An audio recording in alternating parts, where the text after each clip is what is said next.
Hello and welcome to Future Squared. Stephen Hawking once said that intelligence is the ability to adapt to change, so let's adapt. My name is Steve Glaveski, and each week I'll bring you conversations with preeminent thought leaders from a variety of fields to help you think in a multidisciplinary way, keep goals in your professional and personal life, and better navigate what is fast becoming a brave new world. Future Squared is brought to you by Collective Campus, an innovation accelerator that works with organizations to unlock their people's latent potential to create more impact for humanity and lead more fulfilling lives. If you need help driving your organization's innovation strategy, visit collectivecampus.io. And without further ado, come with me if you want to live.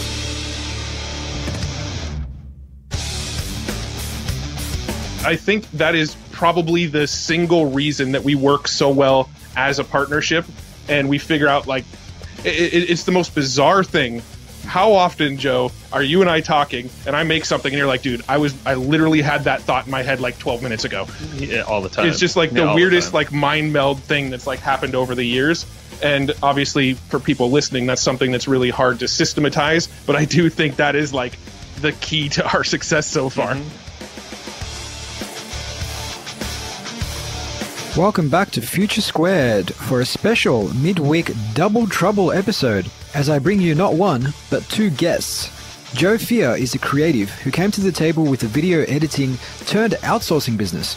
He's damn good at creating custom marketing roadmaps to skyrocket client sales results. Matt Wolfe is a systems and tech optimization guy who is a fanatic about content repurposing strategies.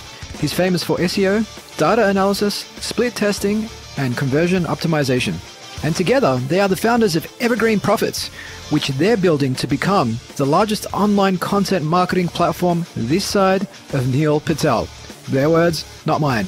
They also host the popular Hustle and Flowchart podcast, which I was fortunate enough to appear on just last week. I've enjoyed getting to know both Matt and Joe and had a lot of fun geeking out with them about all sorts of topics, including one, what the secret to their enduring business relationship is. They've worked together for more than 10 years. 2, how the guys go about systematizing their business so that they can focus on what they call their zones of genius. And 3, how to build authority in a particular domain when you're starting from ground zero.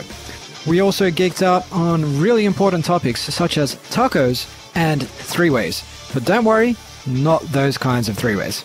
So with that, I bring you the one and only, well, actually, I bring you the two and only Matt Wolfe and Joe Fier.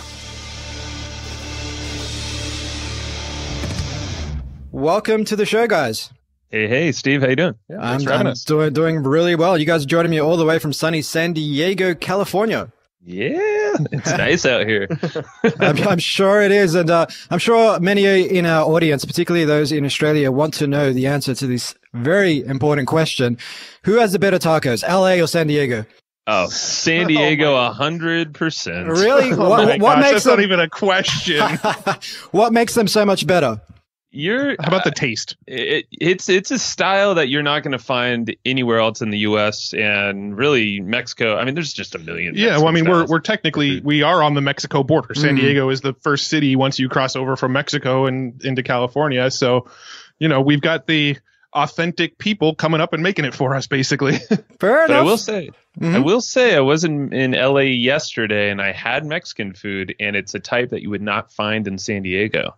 Ooh. So that's you almost have to expand your horizons if you're talking about Mexican food. But tacos, San Diego's the one. Okay. I'll bear that in mind next time I'm down Cali way. So, guys, you had me on your podcast a couple of weeks ago, and for our audience's benefit, you guys host the Hustle and Flowchart podcast, and you guys are really comfortable doing this three-way thing. I've never done this three-way thing as a podcast host, so if I get into trouble, you guys are just going to have to jump in and save me. Okay, we'll save you from the three-ways. For starters, the saying three-way that many times is throwing us off a little bit. Yeah, I totally get that. But as I was thinking about saying that, I thought I should probably use a different word, but to hell with it. To hell with Steve, it. there's a first time for everything. Right? There is. So you're now working together on Evergreen Profits. And like I said, you host the Hustle and Flowchart podcast.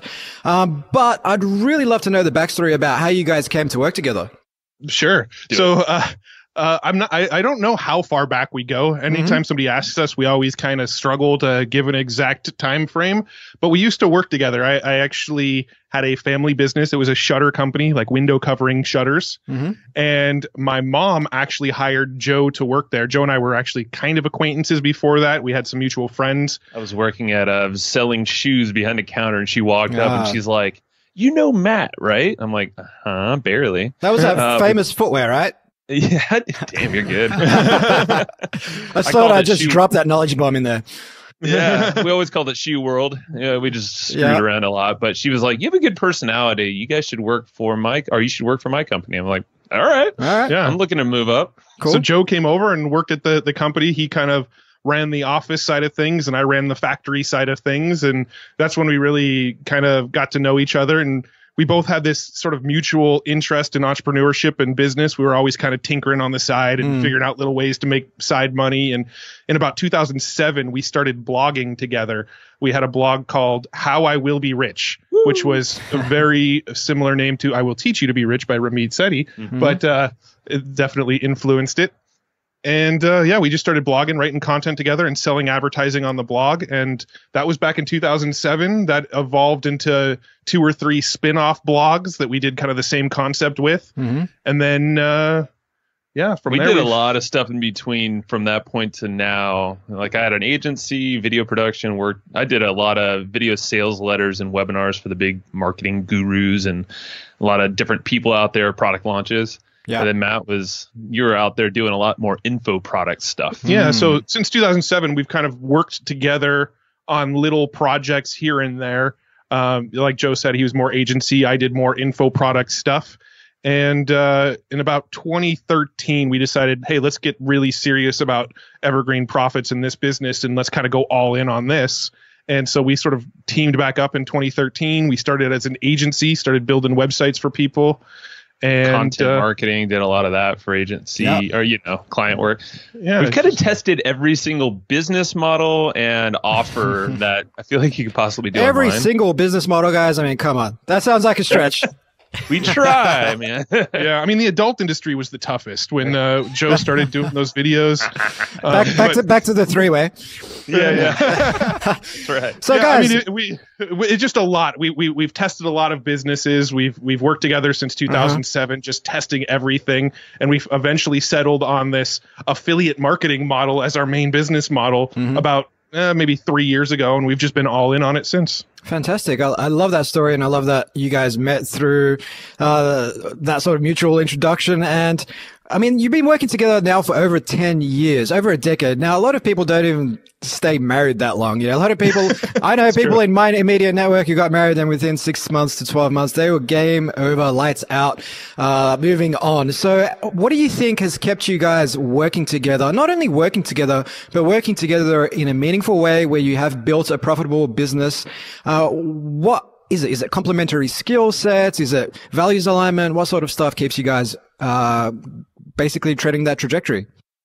I would say it's a mix of all that, what you said. And like you said, that's actually the number one thing people say. They're like, holy crap, you've been partners that long? Like, Joe and I have both been business partners for longer than either of us have been married. I have a wife, Joe has a wife, and we've actually been partners for longer than we've been married. Yeah. So, it's interesting to think about. Like you said, though, I think it starts with values. Like Matt said, we both had this curiosity of creating something bigger than a day job or being stuck in this role that we are supposed to be in. So we've always shared that mindset, but we have radically different personalities, which is, I mean, I remember working at the day job there. Back those days, I was like rush, always, kind of last minute. Matt has always been the very, calendar, schedule, analytical spreadsheet, where that was not my nature. Still isn't, but I've learned to, leverage those to a point where it works together. And I was a lot more I'm always the people person kind of first. And then, Matt's a lot more of the, hey, systems, let's scale this thing smartly. So it's kind of like that combo. It's we shared thing. Shared goals really mean a lot for our us. skill sets complement the others. So where I fall short, Joe's skill sets complement that. Where Joe falls short, my skill sets complement that. And then we both have the same sort of longer term visions of where we're trying to get to with the business. And, that's just a recipe for a good partnership, I think. Definitely. And we have a relationship that's like brothers too, where, we can't say that we never fight or we never argue, we never disagree. Like, no, we fight like we're brothers, and then we hug it out 10 minutes later and let it be gone. Yeah. And I mean, on that sort of healthy discourse where you argue about something, I mean, can you think of any times whereby you disagreed on something, but through that process of challenging each other's assumptions, coming out with a better solution and then just going all in? That happens almost daily.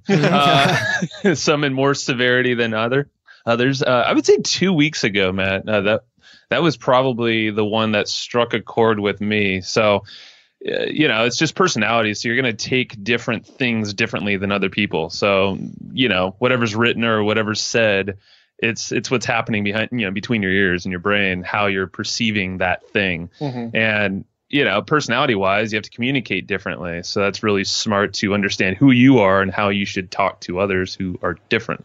Yeah. So, sometimes, there was something Matt said and it was not meant to be, a punch or a jab or anything, and I forget exactly what it was, but I think it was the fact that, like, because Mondays we usually take off. So we try not to be by the computer. We're kind of, it's like a flex day for us.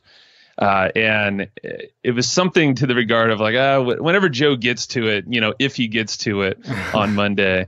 And I was like, I took that person. I was like, shit, does he not think I'm going to show up? Or like, I always get stuff done when it's, but then we had a healthy conversation. I was like, okay, I'm going to think about this. And then we called each other and we had a 2-hour conversation after that and explained, like, why did this thing trigger me? Like, what was that? Why?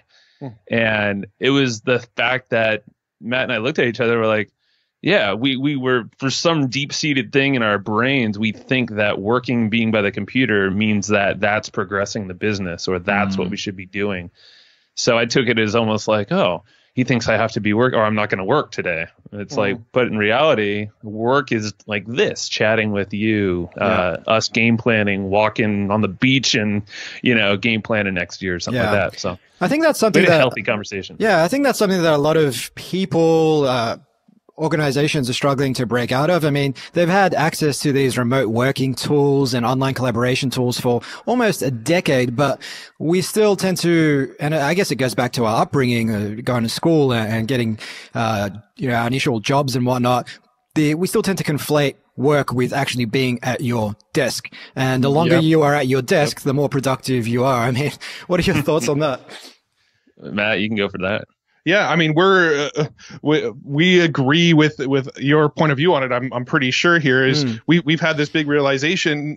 So Joe went to Mexico on a vacation like last month or something like that, and he was gone for a week. And the business did not miss a beat. Didn't miss any sale. Like sales stayed steady. Everything that had to get done in the business got done in the business.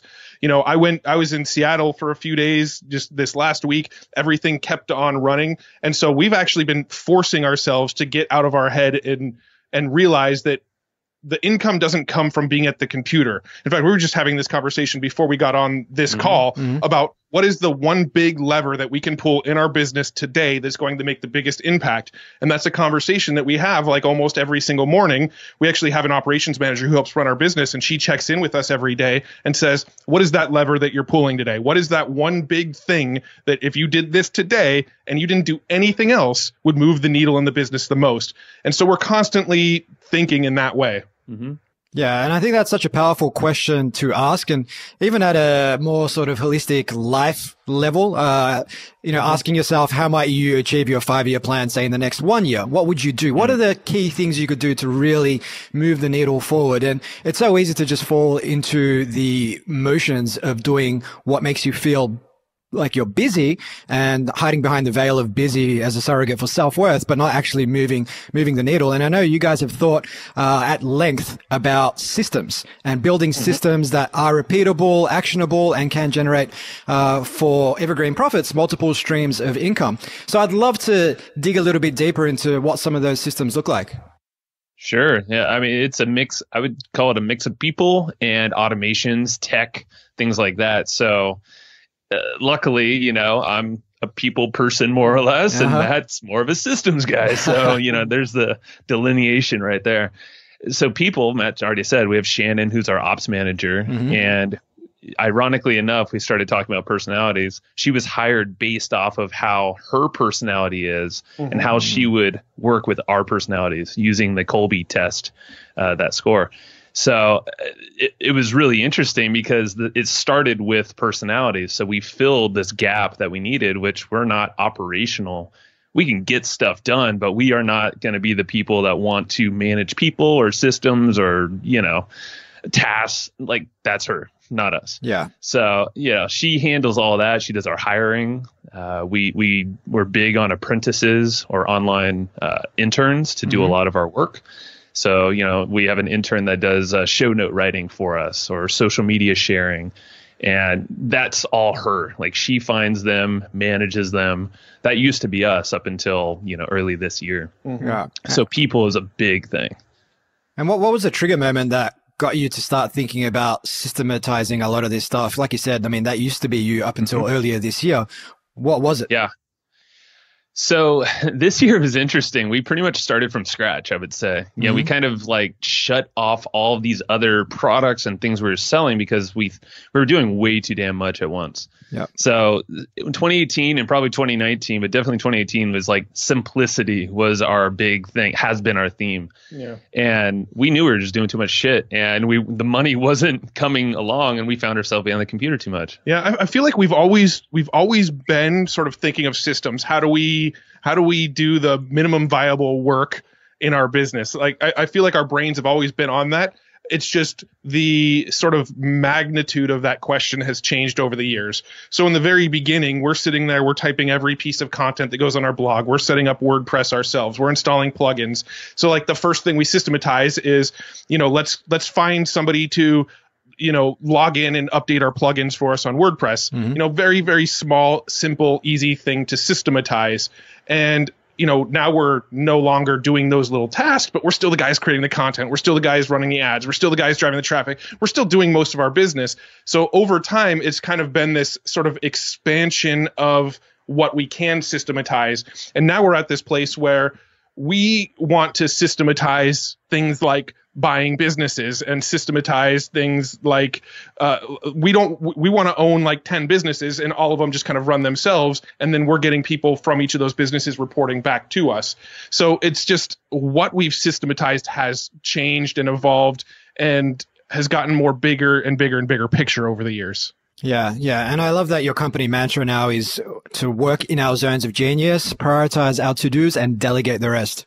Dude, it's tough because, I mean, as an entrepreneur, you would know, but folks starting out maybe from a day job, which I know is a lot of your audience in your book, is, the more you learn, it's almost like the more you're capable of doing. So it's harder to release yourself from just doing everything. Yeah. So you can imagine Matt and I have been at this for well over 10 years now.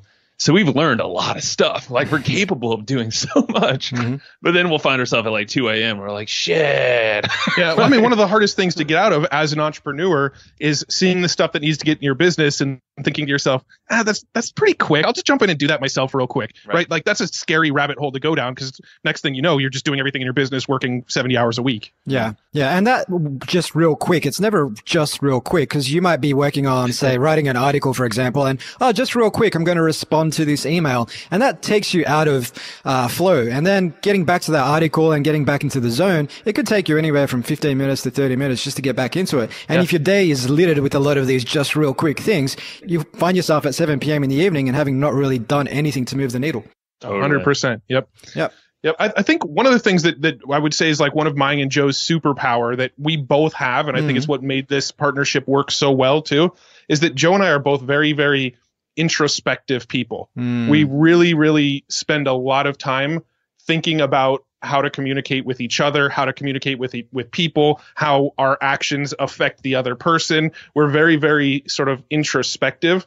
And I think that is probably the single reason that we work so well as a partnership. And we figure out like it's the most bizarre thing. How often, Joe, are you and I talking and I make something and you're like, dude, I literally had that thought in my head like 12 minutes ago. Yeah, all the time. It's just like the weirdest like mind meld thing that's like happened over the years. And obviously for people listening, that's something that's really hard to systematize. But I do think that is like the key to our success so far. Yeah, I think there's actually studies on that shared consciousness that happens over time, and it happens with whether it's your significant other, whether it's your co-founder. If you spend long enough with someone embracing the same challenges, the same struggles, you tend to really think the same way after a while, which I found quite fascinating.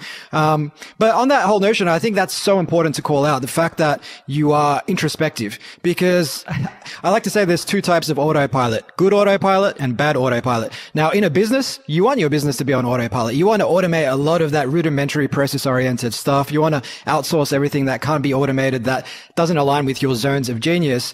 But there's bad autopilot, which is just going through your life, just going through the motions, never really reflecting on why you're doing things and could things be better, and just doing things because that's what everyone else seems to be doing. And I think being emotionally aware and introspective is key to taking a step back and saying, okay, how am I spending my time today? What's actually going to move the needle? What should I be focusing on? And what should I just automate, outsource, or just stop doing altogether? Yeah, man. I think it comes down to how do you want to spend your time? And it might be like, oh, the thing that makes me the most money. It's like, okay, cool. That's going to be great for like a year, maybe. Or whenever you hit that target your monthly, expenses that you need to pay the bills, pay your house, car, all that. After that, I mean, and I think it's better to start sooner than later. And we were just hungry for knowledge and testing. So that's why we just tested everything under the sun. But it's key to know, and this is something Matt and I took a long time to figure out, is like, where are we going to go with this thing? Like, what's the future look like? Yeah. And that's when we figured out it needs to be simple.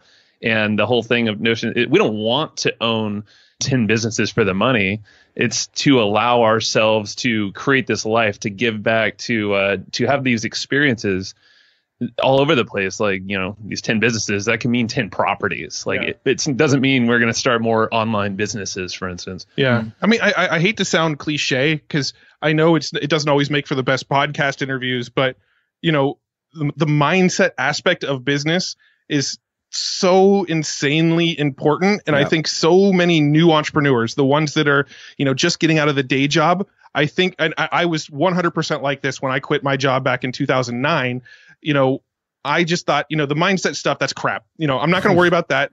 Give me the tactics. Just load up my brain with tactics. If I have enough tactics in my brain, then we're going to make things work. And it got us to a point, but it's the mindset stuff that people want to ignore and just sort of bypass that has had the biggest impact on our business. Joe and I are both big journalers. Joe and I both have meditation practices. We both focus on the mental game way more these days than we focus on the tactical game, which is interesting because we sell courses on tactics. But that is really what moves the needle for us, is being introspective, thinking through, okay, this is what everybody else is doing. So why are they doing it?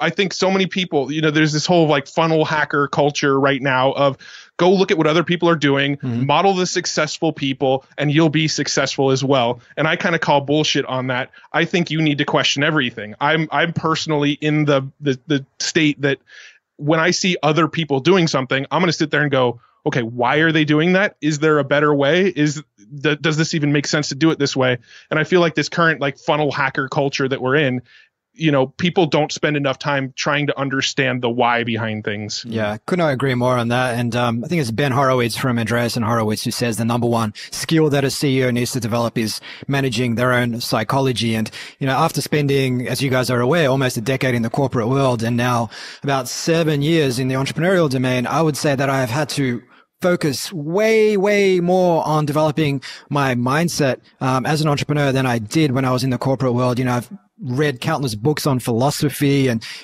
gone way back to the year 115 AD and read, Marcus Aurelius's Meditations and Seneca's moral letters to Lucilius. And because you really need to develop that mindset to deal with the adversity. But on that, I mean, how has journaling and working on your own respective mindsets helped you overcome challenges at Evergreen Profits? And if so, what's one of those big challenges been and how did you overcome it? Journaling's tough for me, to be honest. Like, my personality is not as like regimented as Matt's. Yep. So him getting into journaling right there, it's already like, it's almost like if I need to do it at a certain time in the morning, and it has to be like right in the morning, or else I'm not going to do it. Yeah.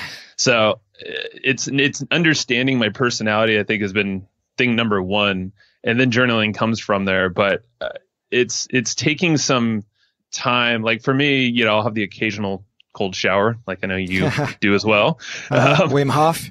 Yeah, the Wim Hof. I definitely do the breathing. So I do that. And then I also just kind of meditate, and then I journal. Yep. So it's like I usually ask myself one question. Like typically it's, what am I going to work on now? Or what's the big thing I'm trying to achieve? What's the open loop that I'm trying to solve? And it changes every day. But mainly it boils down to like, what do I really want out of X? Yeah. And I try to be a little pretty specific with that. And that usually, it's scarily, but Matt's usually thinking about something similar. But it's a big impact. And it's a way that, for me personally, it's up-leveled my thinking to, oh, we just need to get some Facebook ads going. Like, no. Like, we want to help X number of people do this. And you're like, how are we going to get there? Yeah, we're not looking for marginal improvements on the business. We're looking for exponential improvements on the business now. But to come back to the journaling thing, for me, you know, I have a different style of journaling. I stream of thought journal. I will sit down, I will open my book, I will have no idea what I'm about to write. And oftentimes my journal entries start with, I don't know what I'm going to write about, but here's what's on my mind right now. And I just start rambling for a minute, and then all of a sudden stuff flows out. Things that I'm anxious about flow out. Things that I'm upset about flow out. Things that I have gratitude towards right now flow out. Stuff just starts flowing out. And I notice problems start to be solved through my own writing. You know, I'm starting to find that the solutions to my problems are already within me. I don't need a book. I don't need a blog post. I don't need a podcast. I don't need any of that stuff. The solutions to my problems are in my head. I just have to find a space to let those solutions out. And for me, it's been journaling. I open up, I let whatever's in my head flow onto paper, and what inevitably happens almost every single time, almost on a daily basis, I have some sort of new insight about what's going on in my own head. Yeah, I think that's really key to call out as well, because oftentimes you hear, you know, whatever spiritual gurus and the like talking about journaling, and write down three things you're grateful for today. And it's very process oriented. And I find that if you just stick to a particular process, you can give it up because you just see it, you perceive it as some kind of a task. Whereas if you give yourself that flexibility to just write whatever, comes to mind. And it's the same with meditation. It's the same with a lot of these different things, whereby don't feel like it's a chore or something you have to do. Because I was meditating for 10 minutes a day every morning after the gym. And then after a while, I just felt like it wasn't really serving me because it was just something I had to do rather than something I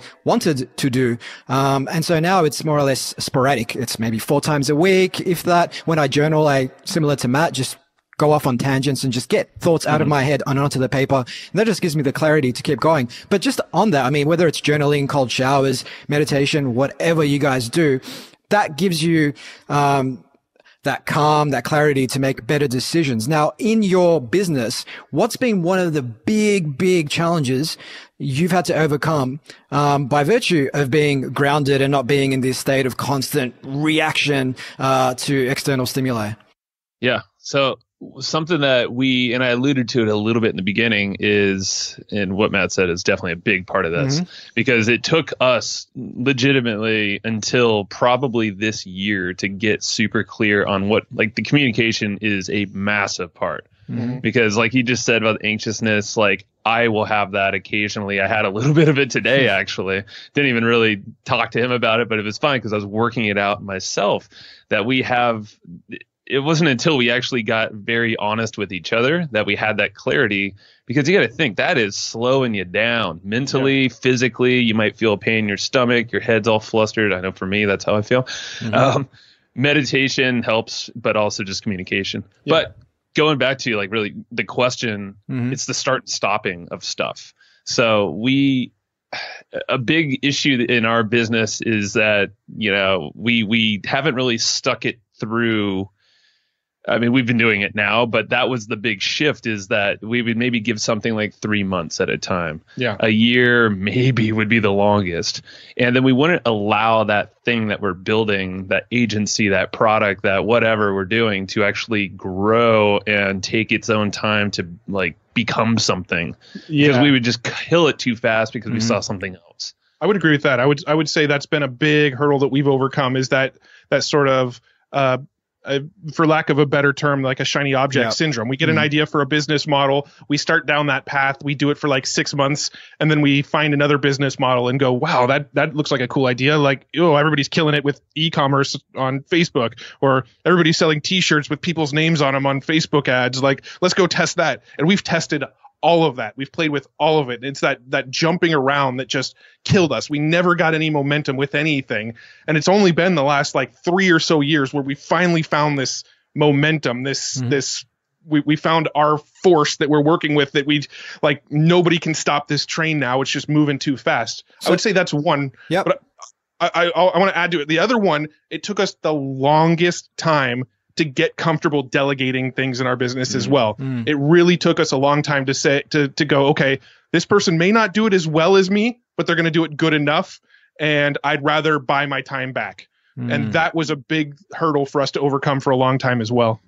So on shiny object syndrome, now that's something, like you said, that a lot of entrepreneurs suffer from.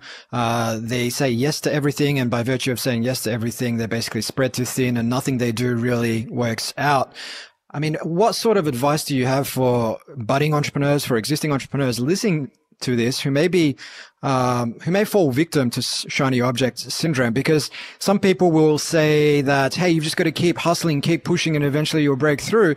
But at what point does that pushing and pushing and pushing turn into, naivety, and you've just wasted 2 or 3 years of your life? I mean, for us, I think we just knew that we were sort of on the right track.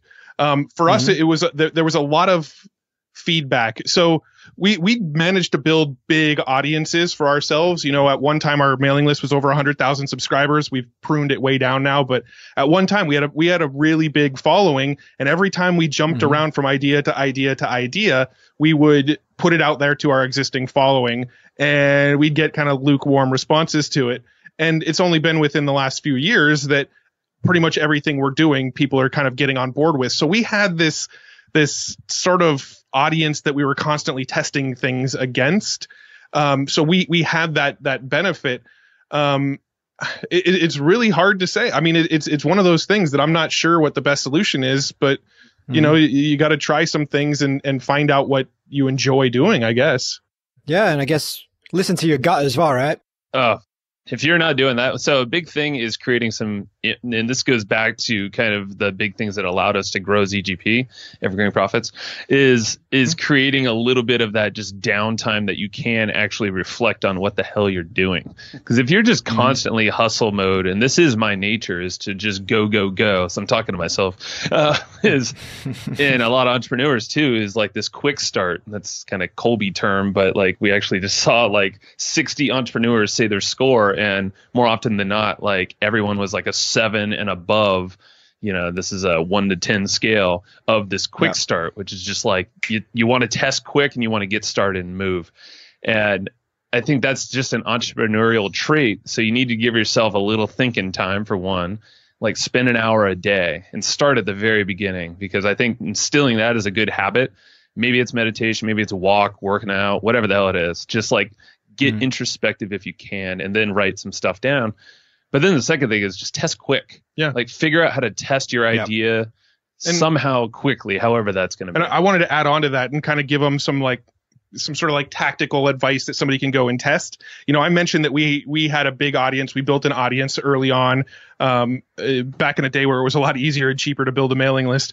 But one thing you can do is test it to paid traffic. One of the things that we've even done in the past is we've created an opt-in form, and on the opt-in form, we'll say, this is really bad copy, so just don't copy this, but say like, hey, are you interested in learning more about the keto diet? Opt in here, right? And then and then you run paid ads to that opt-in form, and you can sort of gauge interest through advertising. You can use platforms that already exist. You can use audiences that already exist out there, advertise to some sort of landing page, and you can gauge interest by spending a few bucks.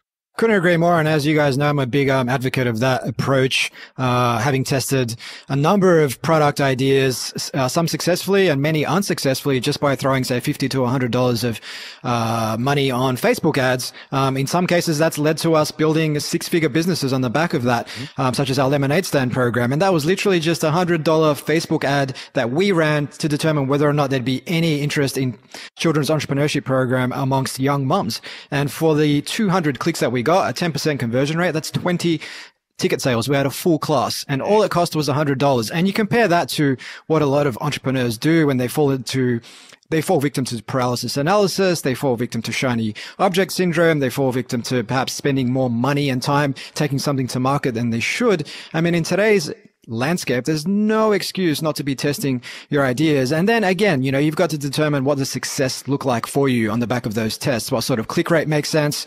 What sort of conversion rate? And then once you determine that, run your tests. You may not get there on the first hit, maybe make some tweaks. And then if you see that you're moving closer to that definition of success in terms of your analytics, great. If not, then perhaps it's time to reflect and change tact. Absolutely. And one of we had somebody on our podcast that talked about this. They would go on YouTube and they would just kind of surf around YouTube and look at different niches and what different people were talking about and kind of finding different interests that were out there. And when they found videos that they found fascinating themselves, they would actually go create an opt-in page in Lead Pages. It takes, 5 minutes to create an opt-in page in Lead Pages. And they would actually opt people in for that niche. And then once somebody opts in, where they redirected them was just to the YouTube video. They would just say, hey, are you interested in learning more about the keto diet or whatever? They opt in. Once they opt in, it redirects to just that YouTube video that they already found. So they're providing the content they promised when they opted in. They're building a list and they're also gauging interest. And if they decide, hey, I'm going to go down this keto route, then they now have a list of people that they just built with Facebook and they can go and promote a new product to. So you don't even have to have a product to sell to go and experiment with this stuff. So at Evergreen, you guys are helping entrepreneurs with building authority, driving traffic, converting sales. And obviously we can use tools like the ones we've just been talking about to help us build a mailing list and get people to opt into our database and whatnot. But I mean, what are some of the things, or what are some key advice you can give entrepreneurs listening to this when it comes to building authority? Because that is, for my money, one of the biggest things you can do, particularly if you're in the B2B space. No large organization or even a SME is going to work with you if they don't have the confidence in your abilities. They've got their internal budgeting, procurement processes. They're, I suppose, quite hesitant to make a mistake because it's not just their business. Then it's going to reflect poorly on them within the organization. So you really need to put your best foot forward online. I mean, what do you say to entrepreneurs who want to get in a particular space where they need authority to sell, but haven't got any authority at all to begin with? I think the best thing you can do, and that's a great question, by the way, is, and this is the first thing we tell people when they're going through our course and through really any of our training, is be seen everywhere and be seen on multiple platforms. Leverage different platforms online. The best of your abilities. Maybe it's paid traffic, maybe it's organic, but be seen in these places that folks are at. Everyone kind of consumes content in a different way. Each platform has its own superpower, if you will. Facebook is more the browser, but has a bunch of people. Whereas like Google, people are actively searching. So having Google ads on there done in a right way can be very inexpensive and very targeted. You can then capture a lot of folks who are actively looking for your brand or a keyword that's associated with something you can create content around. So it's the whole thing of leverage platforms that, investors and brilliant people, scientists have built. Leverage that and leverage their AI, all these crazy things that they've built. You can take advantage of that if you learn kind of the basics, and then figure out how to not drag, but attract those people into your own ecosystem with value and content, just content of any type. Yeah. I mean, for us, the podcast has been huge. Before the podcast, it was written blog posts. So that's what we do, is we put out content that demonstrates our expertise, and we put it out there freely, and we share it on as many platforms as we possibly can to get as wide of an audience as possible reading it. And if you demonstrate that you have value and you're entertaining, I think entertaining has to be an aspect of it, or people will never gravitate to it. But you do those things. You create content that shows you value, and you entertain, and you get it everywhere. You repurpose it on as many platforms and social media channels and blogging platforms as possible, and the word will start to spread. Yeah, absolutely. And, people who aren't familiar with content creation and repurposing, they might hear this and think, wow, that sounds like a lot of work. But there's tools out there, going back to what we were saying earlier, that can automate a hell of a lot of the process for you. For example, repurpose.io, if you record a 5-minute Facebook Live video, you can actually, using repurpose.io and a number of other tools that you can integrate using Zapier, you can actually turn that 5-minute Facebook Live video into a podcast episode, into a YouTube video, into an audiogram, into an Instagram, LinkedIn, Twitter, Facebook post, literally just by publishing that Facebook Live video. So the 5 minutes it took you to do that, everything else happens on autopilot, the good kind of autopilot. So it's just a matter of taking the time up front to set up those systems, and you can actually appear to be way bigger than you actually are. Oh my God. Yeah. Another great tool is a tool called Designer that we use. It's DESIGNRR. So instead of an ER at the end, it's 2 R's. Yep. But that tool, actually, you can take written content like blog posts. You can actually import your Facebook groups and Facebook pages into it. You can import audio too. You can import audio files, and it'll transcribe them for you. And it turns them all into PDFs. And then you can take those PDFs and you can upload them to SlideShare and Issue and Speaker Deck and the public Google Docs area and all sorts of places where they take PDFs. You can start taking this and putting it in all of those places. And that's been a really impactful thing that we've done too. We've found some of those sites get ranked a lot easier than on a blog, and then people download the PDFs and then they click over to our blog. And it's been, that's been another really great repurposing tool for us. And just to add on what Matt was saying there, and I mentioned it a little bit, is when starting out, anybody of any level could do this, is create an ecosystem of your own that you can call your own and create almost like a little moat around, and allow folks to enter, maybe give them a little drawbridge, but that could be Facebook, that could be Google, that could be Issue or Speaker Deck, like Matt was saying, and just kind of have this picture in your brain that you're going to have inputs, but really what you want is people in this ecosystem you're building. And the moat around there is essentially things like ads and ways that you can follow up with people, like email. You could use Push Crew to send browser push notifications to subscribers. All this stuff is fairly automated. Push Crew can be completely good automated, autopilot.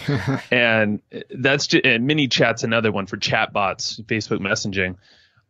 We think of these things as buckets, and if you can fill enough of these buckets on different platforms, your chances of making that sale for a very long term are going to go through the roof, because you're being seen everywhere. You're touching base with people. You're allowing communication to happen, and then that's how money, exchange of money happens. That's how great relationships. It could be a longevity of a business, but you need an ecosystem. Yeah, I mean, just between the some of the tools that we mentioned, between repurpose.io, between Designer, MiniChat, Push Crew, you have those handful of things, and then we also have a VA that we hired from the Philippines at $5 or $6 an hour. And every time a new podcast episode goes live, she goes and she shares it in our Facebook group, our Facebook page, my LinkedIn profile, Joe's LinkedIn profile, our 3 different Twitter accounts, my Twitter account, Joe's Twitter account, and our business Twitter account. And she goes and she posts them in all of those places. And so when a new piece of content goes live, all Joe and I have to focus on is just the creation of that piece of content.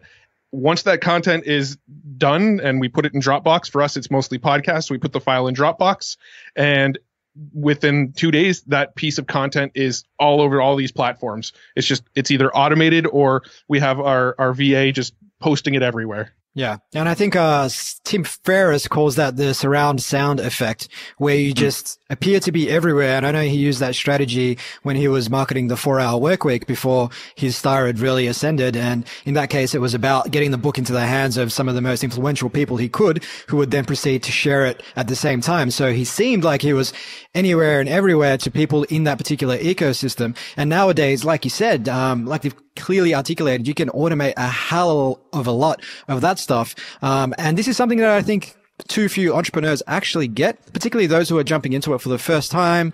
They may have raised some money if they're lucky, or, ultimately, you don't need money to get started these days. You can just bootstrap. These tools cost between $10 and $20 a month.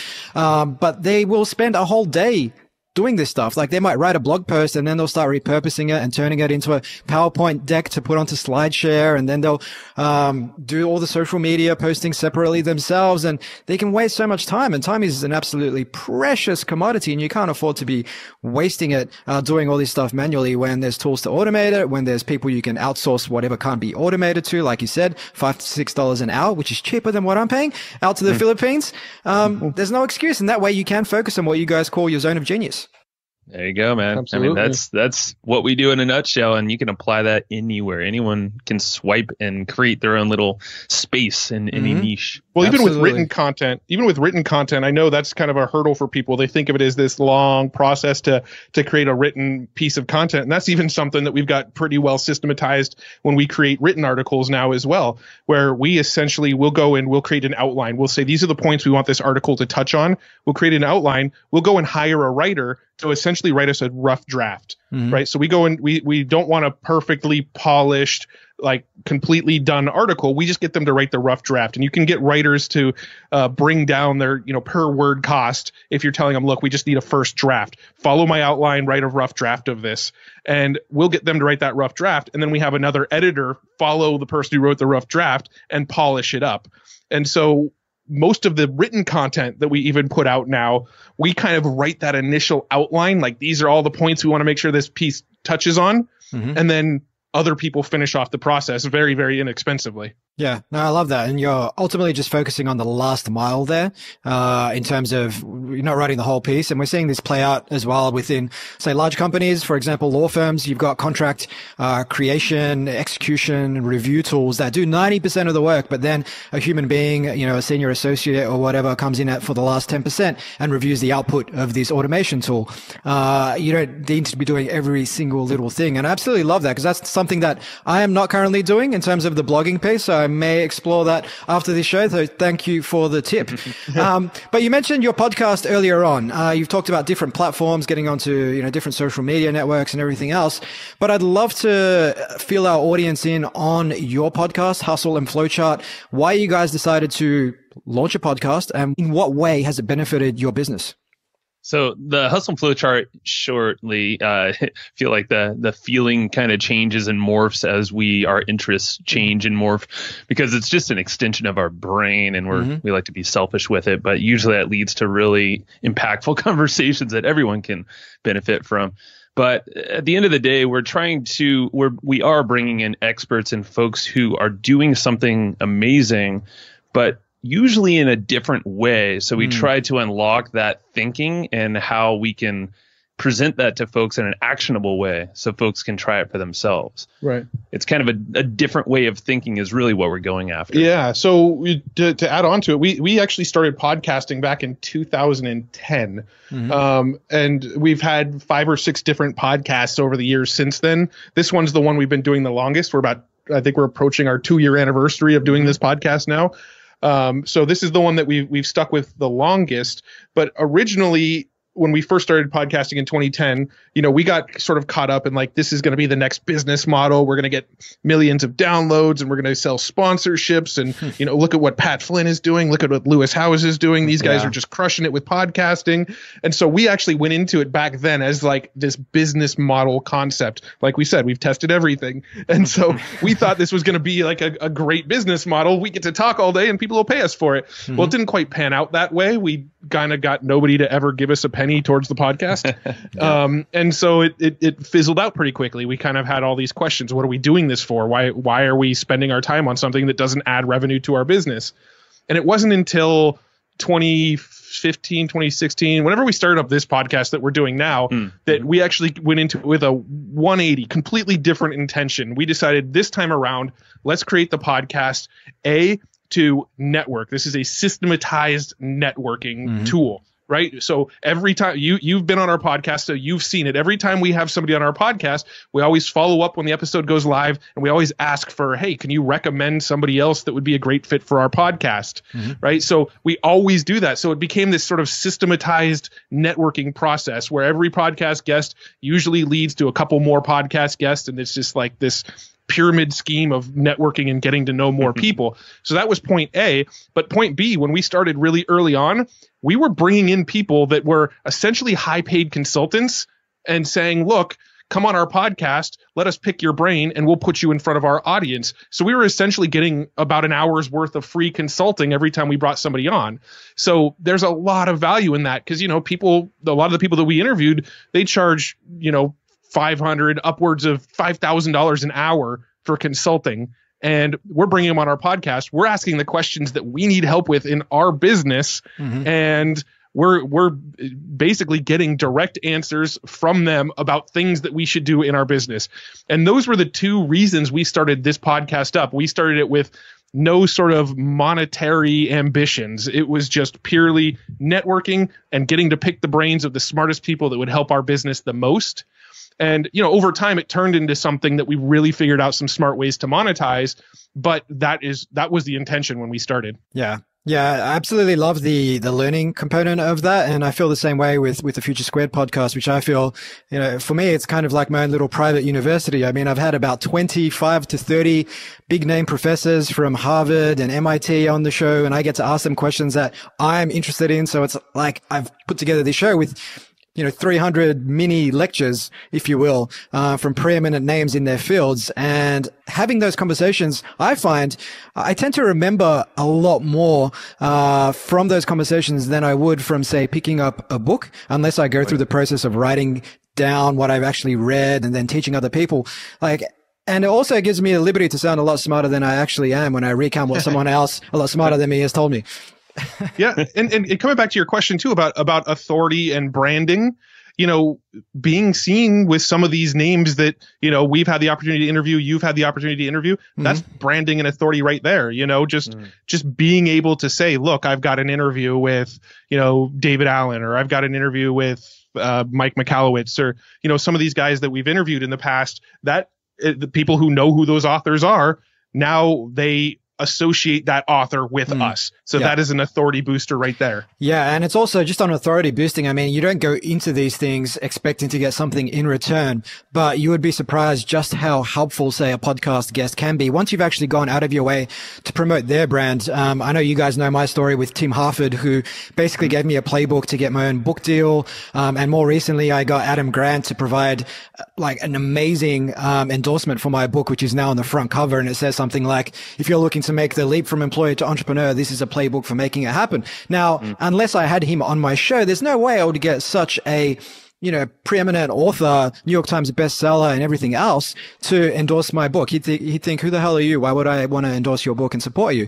But you've gone out of your way to support them, to support their work, to share their message with the world. And they're like, yeah, sure, I'll send you an endorsement. And that then just gives you that authority. Like in my case, people see the book. They're like, I'm not sure about this book. Oh, Adam Grant endorsed it. It must be good. I'm going to pick this one up. There you go. And it opens the door to so many things. And it's the easiest way to meet new folks and all over the world in high up places.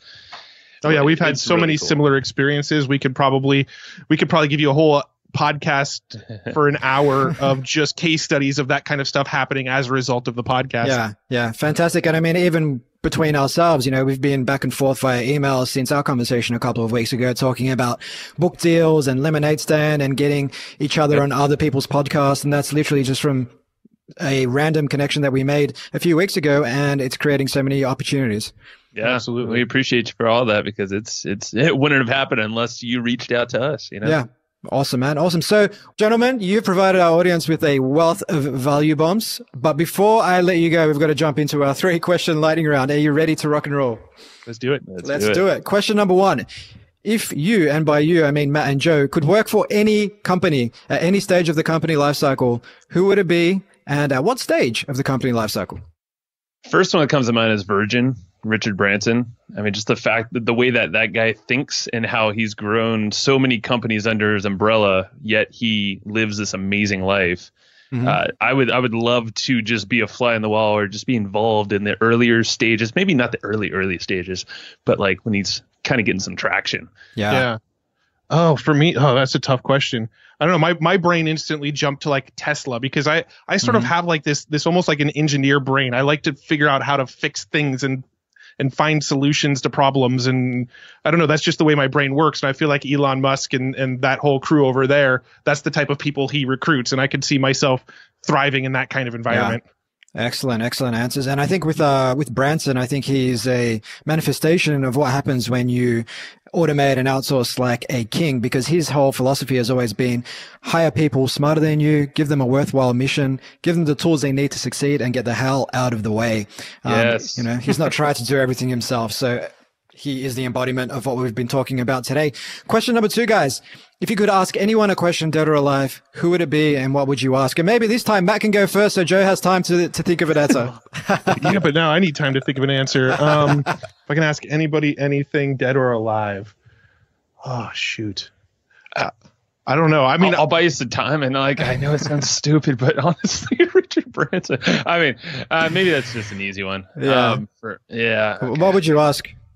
I think it's exactly what we've been talking about, but I would love to see what its day-to-day looked like back then when he was building a lot of these new companies. So I don't know how many he has, but a lot. Yeah. And I would like to see how it compares to what he's doing now. And because I think it's a big personality thing. I have a feeling like I'm fairly close to his personality in that he wants to, he has this vision. He wants to move fast. He wants to make an impact, but he doesn't want to be in the middle of it all. Mm-hmm. Because I find myself breaking things more than helping when I get right in the middle of everything. So I would just love to figure out how does he structure his day and how does that actually look on the inside? Excellent. Matt? Man, I'm still thinking, but the first thing that came to mind actually is very sort of a silly, selfish question. But I was thinking, I'd ask Steve Jobs to take a look at our business and see how he would design things differently. What would he design, Matt? Just the visuals, the image, the branding. Yeah, the branding. Okay, I think Steve Jobs was a master at branding and creating an amazing customer experience when somebody purchased something. Yeah. Like the presentation is what I think his superpower was. And so I would probably ask him that selfish question: how would you present what we're doing better? Fantastic. Love it. Well, he would definitely help in the branding piece, although he might want to just bring everything in-house. So all this stuff about working with outsourcing agencies in the Philippines and automation tools, third-party tools, I don't know if he'd be down for that. But question number 3, guys. Lucky last. We've obviously talked about automation, outsourcing, all this sort of good stuff today. We talked about meditation. We've talked about journaling. Do you have any other rituals or routines that you partake in on a daily basis to help you stay on top of your games? Do you want me to go first? Go for it, man. This one I can definitely answer a little easier. So every morning I get up, I start my day with a bulletproof coffee. Yeah. Dave Asprey. Same thing. Dave Asprey. I put a little CBD oil in it as well. So it's I start and I do it a slow manual way. I use my AeroPress. I boil the water in a teapot. I use an AeroPress to make it. I don't use a coffee pot. I don't go buy coffee. You're such a hippie. I just like it's almost like a meditative practice to just like go through the motions of doing it every morning. And I do the same damn thing. It's how I start my day every morning.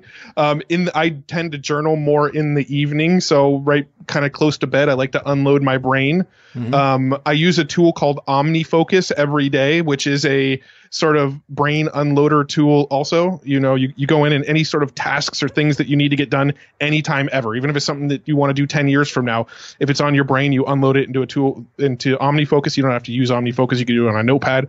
But I like to get thoughts and ideas out of my brain every single day.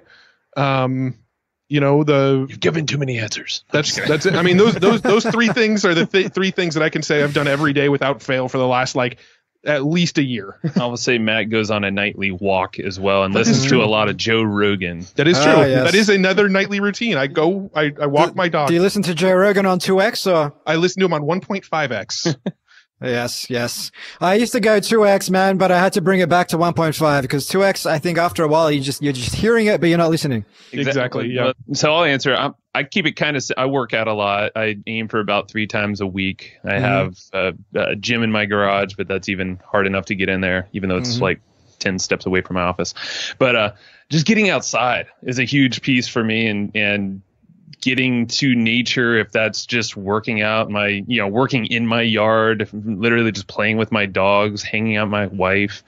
I mean, it sounds lame, but it's like I try to get away from the screens, away from the tech. That's why that's on the about page about the tech kind of fast. Yes. Because I feel like I just function better as a human that way, and then connecting with people. I love connections, and ideally in person.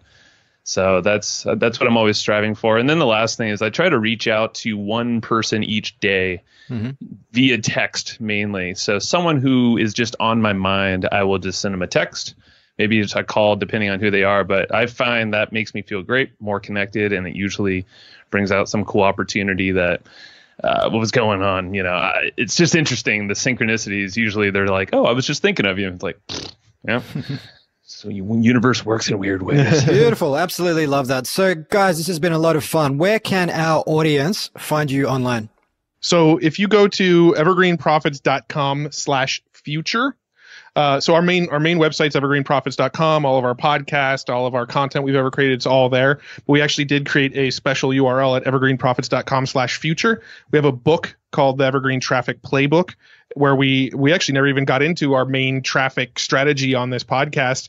But we break down our main traffic strategy, the way we drive traffic through a combination of Facebook and Google and SEO.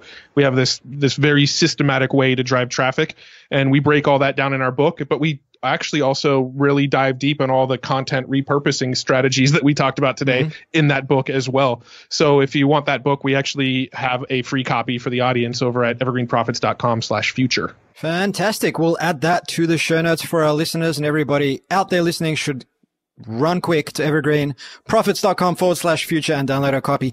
Thank you so much, Matt and Joe. You've been awesome guests, and I hope you enjoy the rest of your day. You too, Steve. Thanks so much for having us on here. Yeah, it's been a blast. Thank you. Hi guys, Steve again. I hope you enjoyed this episode. If you'd like to receive a weekly email from me, complete with reflections, books I've been reading, words of wisdom, and access to blogs, ebooks, and more that I'm publishing on a regular basis, just leave your details at futuresquared.xyz/subscribe and you'll receive the very next one. If you're picking up what I'm putting down, take a minute to like, share, or subscribe on Apple Podcasts, Google Play, Spotify, or wherever you get your podcasts. It goes a long way to giving the podcast the exposure it needs so I can continue bringing you guests and conversations of the highest caliber. You can catch me on Twitter at Steve Gliveski and on Instagram at TheSteveGliveski. Until next time. Hasta la vista, baby.